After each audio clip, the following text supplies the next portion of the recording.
Please stand in silence for the posting of the colors.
For the Pledge of Allegiance, I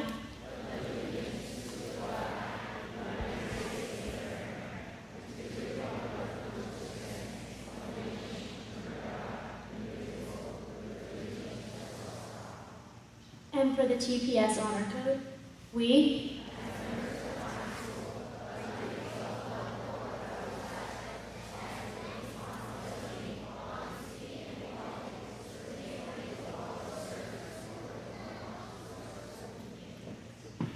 Please remain standing for the singing of the Star-Spangled Banner by the Pine School Middle School Chorus.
Please be seated.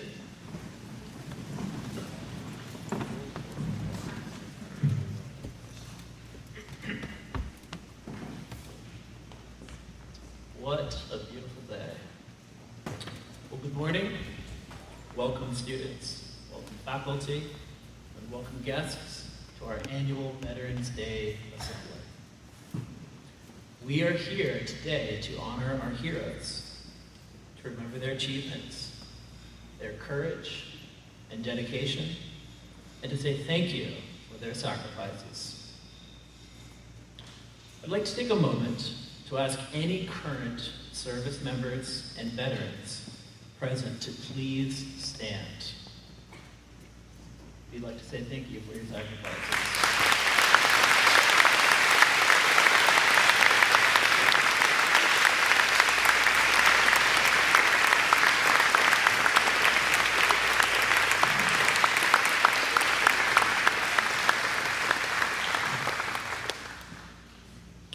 101 years ago this day, at the 11th hour, on the 11th day of the 11th month in 1918, fighting ceased in what was hoped to be the war to end all wars. Accordingly, allied nations with whom our people fought also observe today as Armistice Day.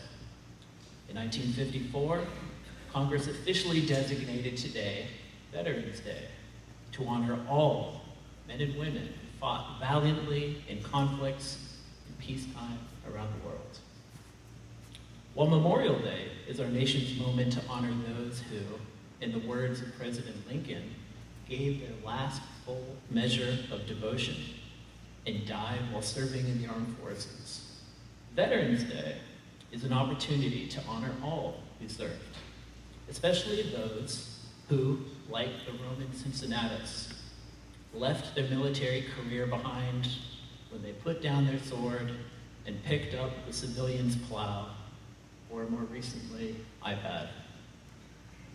As we honor them, we should also remember the words of President Kennedy, who said, "As we express our gratitude, we must never forget that the highest appreciation is not to utter words, but to live by them." The men and women of the armed forces made sacrifice none of us can repay. We can, though, find ways within our own lives to live out the liberties that they have provided for us. I encourage you to do your part to spread the message of pluralism and freedom to all those around you by studying our history. Give back to your community. Spread democracy by encouraging others to vote. The Pine School History Department will help you understand the structure and the origins of our national constitution, but ensuring that the rights of the minority faction are not trampled by the majority requires the daily diligence of us, the active citizens. I now invite to the microphone the Pine School's Ambassador Prefect, Sophie Rabi, class of 2020, to read this year's presidential proclamation.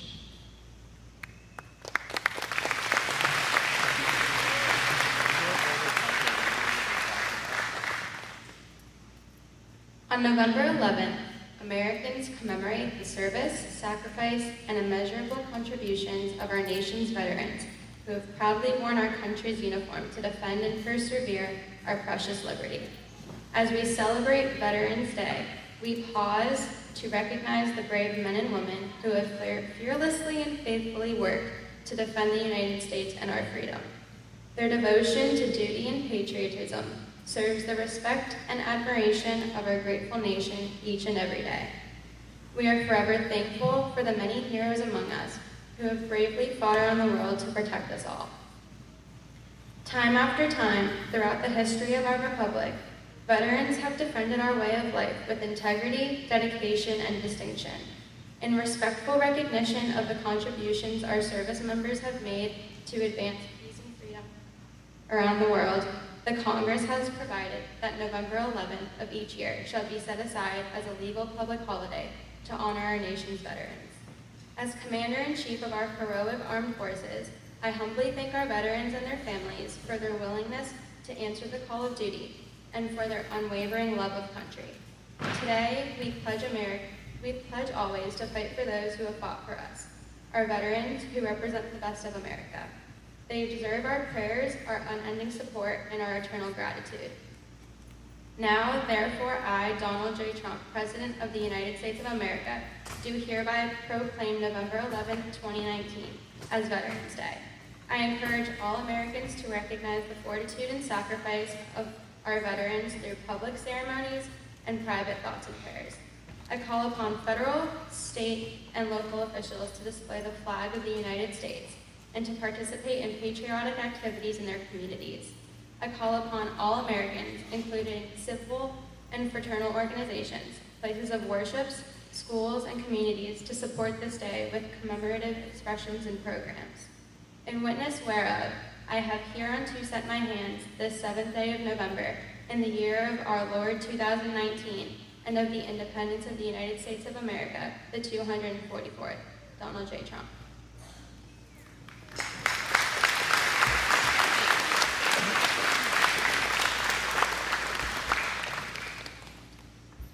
Next, the lower school will sing the Armed Forces Medley. Veterans in the audience, you are very welcome to stand when the song for your branch of the service is played.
Thank you so much, lower school musicians. That was wonderful to hear. I'm going to echo Mr. Osborne's welcome to all of you who are here today at the Pine School to celebrate Veterans Day with us. For our guests, I'm Benny Caffrey, the head of school, and it's my pleasure to see so many people out here today ready to honor the men and women who have served our country. It's my pleasure to introduce our speaker today, Mrs. Britton DeBose, who grew up in a military family, attended Smith College on an ROTC scholarship, and served in the U.S. Army Signal Corps from 1997 to 2002. She attained the rank of captain and had multiple assignments, including platoon leader in South Korea, responsible for 40 soldiers and providing telecommunications for U.S. Army warfighters throughout the Asian theater. A platoon leader in Germany for deploying to Albania to provide communications network between NATO refugee camps in advance of and during the Kosovo airstrikes of 1999. Executive officer in Germany, second in command of a 200-soldier company responsible for communications for NATO operations worldwide, and finally, as an aide-de-camp to a 3-star general in command of the U.S. Army NATO forces. While in the Army, Mrs. DeBose earned her master's degree in international relations from the University of Oklahoma. After finishing her service, Mrs. DeBose moved to Charlotte, North Carolina, and began a long career with Bank of America, ending there as the Human Resources Executive for Global Marketing, an organization of over 1,000 employees located across the globe. She now lives in Hingham, Massachusetts with her husband and their 2 children. Mrs. DeBose is currently working at MassMutual as head of HR consulting for enterprise risk management, investment management, and MassMutual International. For all her achievements and professional accomplishments, Britton's experience most relevant to me took place during the summer of 1994 when we met as counselors at Summer Math, a program run out of Mount Holyoke College aimed at increasing confidence in girls for math. We've been fast friends ever since, and what I can offer now, looking back over a friendship that spans 25 years, is that Britton is loyal and honest like few other people I know. As we both grew up and out of college and into our adult lives, she taught me, simply by her actions, what it means to embody service above self. Please join me in welcoming Mrs. Britton DeBose.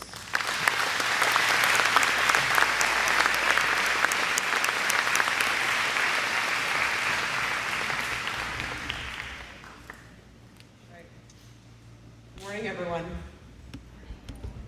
Thank you so much for having me here to Mrs. Caffrey, Mr. Osborne in the History Department, and all of you. I'm so honored to be here. And I'm so honored to be with other veterans in the audience. I love seeing all of you stand up, and we have a very good representation across all the services, which is nice. So I'd like to start by just asking you to raise your hands if you know someone currently serving in the military. Wow, that's a lot of hands. That's great. Now raise your hand if you know a veteran. That's wonderful.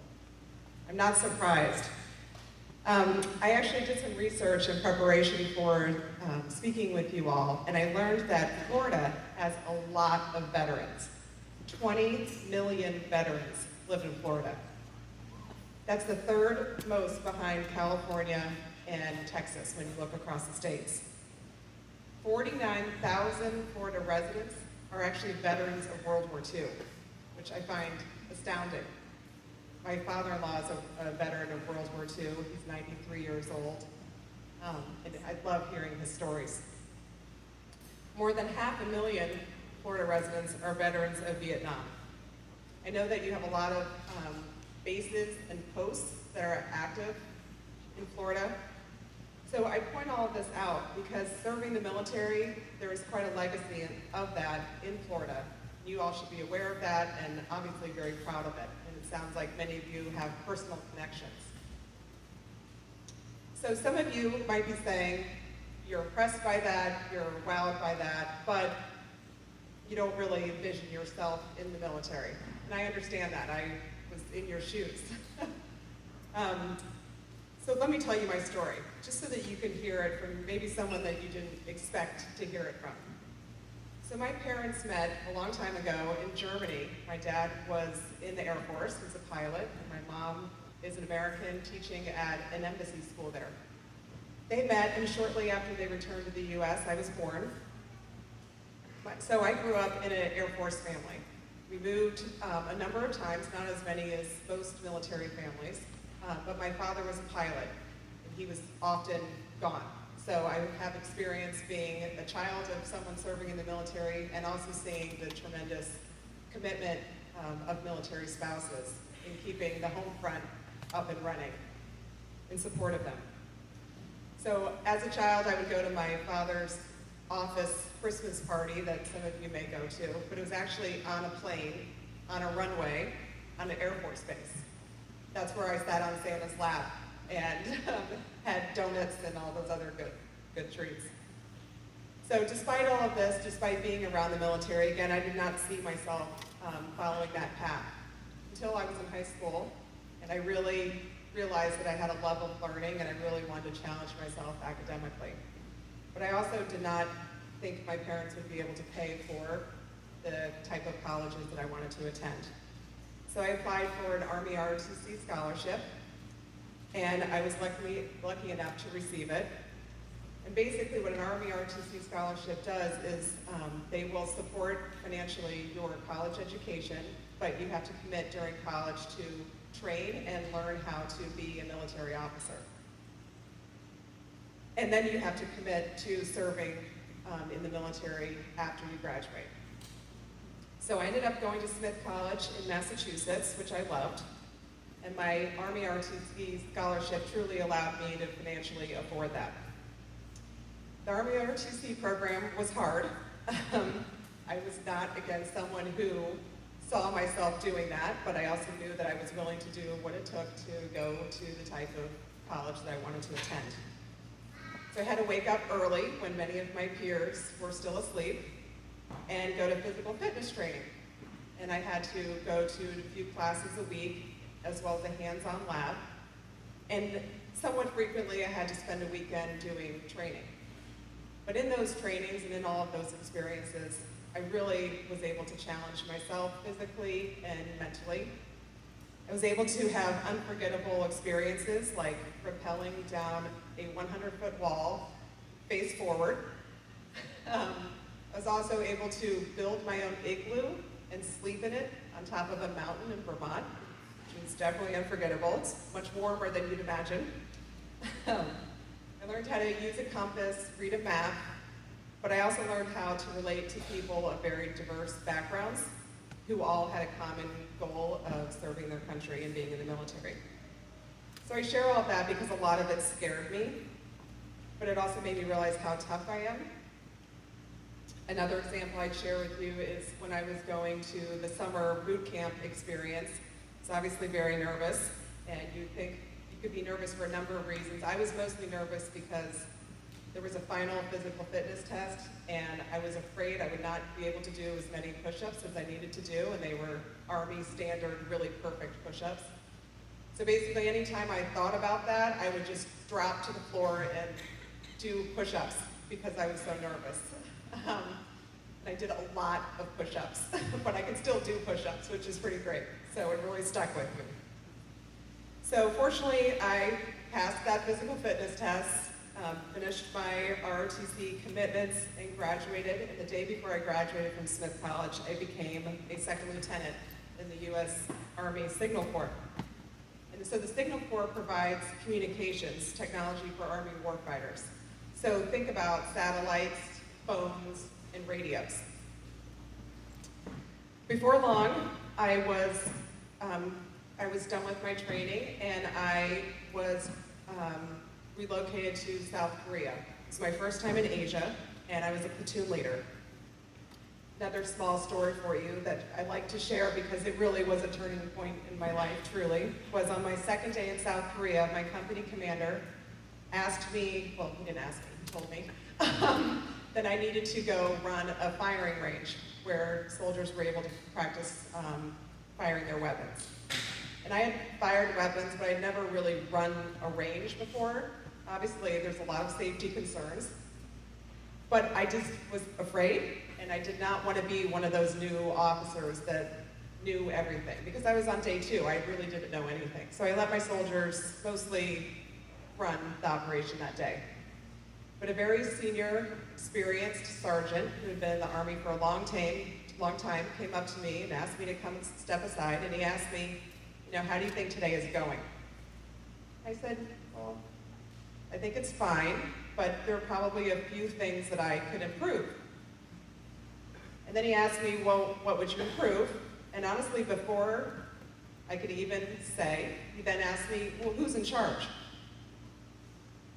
And I said tentatively, I am. And he said, well, then go act like it. And it was really that moment where I just needed someone to tell me, you should do it, you can lead these troops, and you're really expected to. So it gave me the license to really go and be who I was supposed to be and had been trained to be. So I still tell myself that almost on a weekly basis as I confront things in life, that if I can run a firing range in South Korea with 40 guys, I could certainly be a mom, I could certainly work in corporate America, and I could certainly be a good neighbor. And I could certainly speak with all of you. So after my time in Korea, I was transferred to Germany, where I took my platoon of 40 men to Albania during the Kosovo airstrikes in 1999. Like Mrs. Caffrey said, I set up a communications network between the refugee camps that formed as people were fleeing Kosovo due to the ethnic cleansing that was happening at the time. It was then that I really learned 2 things. One is how blessed I am to be an American. However imperfect our country may be, we truly have freedoms that most others could never dream of. And secondly, I learned that the Army helps others. You often think about them shooting the bad guys, but we also bring aid and resources to those in need.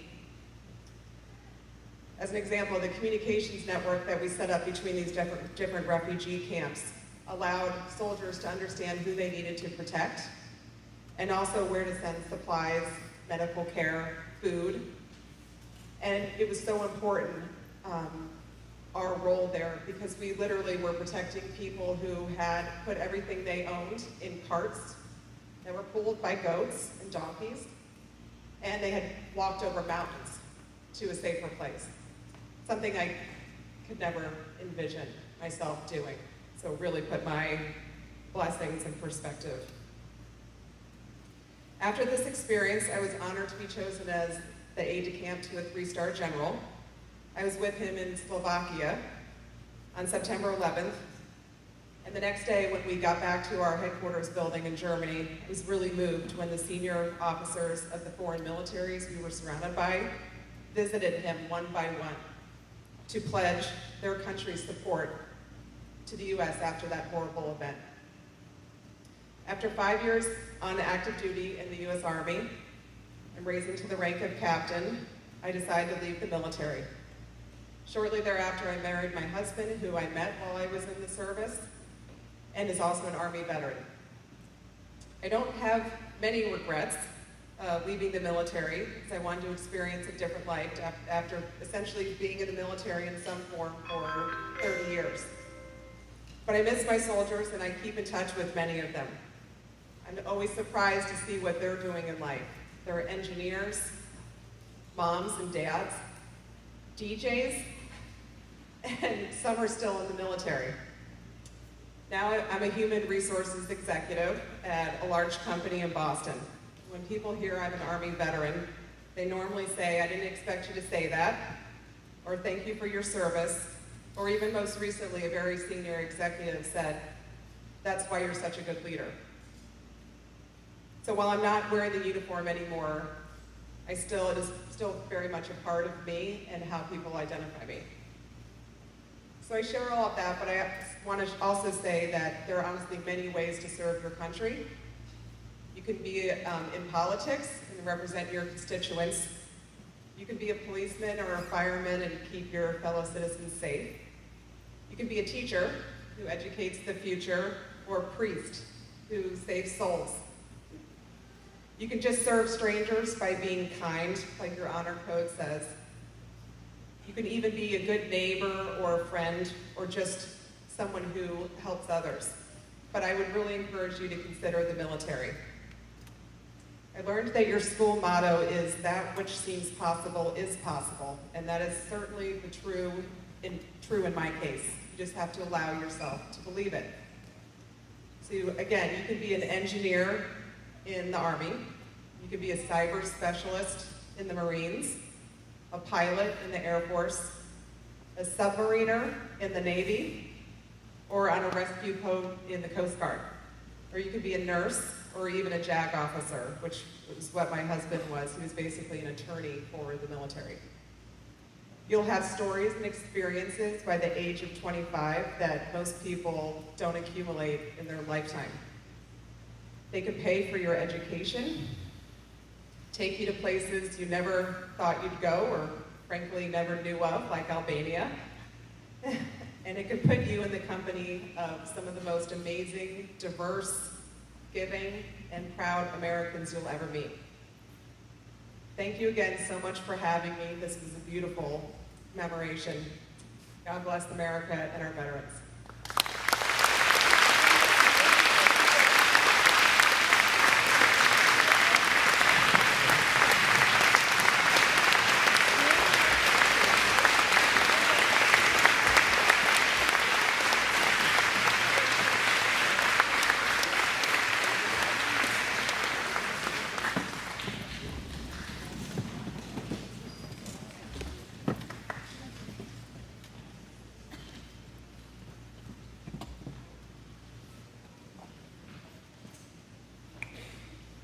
Thank you so much for sharing your words with us today, and thank you to Mrs. Caffrey for helping coordinate your visit.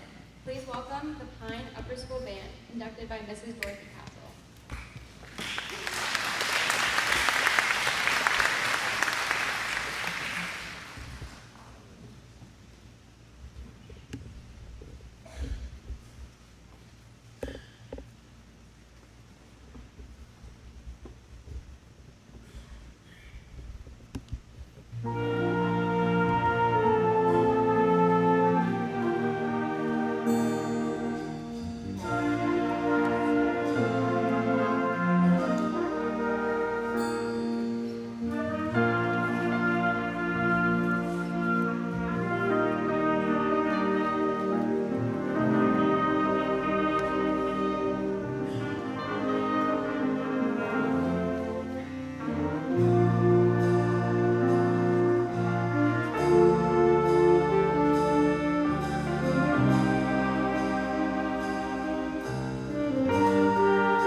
Day is typically a tribute to America's living veterans. We conclude with a reflection for those veterans who died and those soldiers who gave the ultimate sacrifice for their country. In Flanders Fields was written by John McCrae as a symbol of remembrance for those who lost their life in combat. The poem began the use of the poppy to symbolize the memory of those killed in service. These stand for the recitation by Madeline McElroy, Soham Patel, and Alex Villalba, class of 2025, and the playing of taps by Nettie Reagan, class of 2021. In respect, let us dismiss in silence following the retirement of the colors. In Flanders Fields the poppies blow, between the crosses row on row, that mark our place and in the sky, the lark still bravely singing fly, scarce heard amid the gum below. We are the dead. Short days ago we lived, felt dawn, saw sunset glow, loved and were lived, and now we lie in Flanders Fields. Take up our quarrel with the foe, to you from failing hands we throw. The torch be yours to hold it high, if ye break faith with us who die. We shall not sleep though poppies grow in Flanders.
On behalf of the Pine School community, I say thank you again to our guests, and especially to Captain Rose for your compelling remarks.